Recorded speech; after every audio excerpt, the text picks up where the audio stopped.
કોંગ્રેસ પાસે ના તો વિઝન છે, ના તો કોઈ મિશન છે, માત્ર એક એજન્ડા છે. કોંગ્રેસ પાસે માત્ર ને માત્ર એક એજન્ડા છે, એ પ્રજાને છેતરવાનું કામ, અફવા ફેલાવવાનું કામ, જુઠ્ઠું બોલવાનું કામ કરે.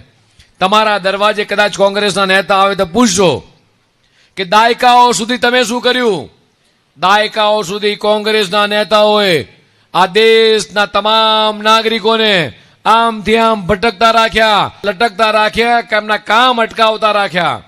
અને ભારતીય જનતા પાર્ટીની સરકારે, દેશના પ્રધાનમંત્રી માનનીય મોદી સાહેબ ગુજરાતના મુખ્યમંત્રી હતા ત્યારે અને આજે જેટલા પણ ખાતમુહૂર્તો ભારતીય જનતા પાર્ટીની સરકાર કરી રહી છે, એના તમામ લોકાર્પણો પણ તમારા ધારાસભ્ય હોય, તમારા સાંસદ સભ્ય હોય, ગુજરાતના મુખ્યમંત્રી હોય કે આપણા વડાપ્રધાન હોય, આ રોડનું ખાતમુહૂર્ત કર્યું છે. તો આ રોડ પણ પ્રજાને એક જ વર્ષમાં આપી દેશે મિત્રો.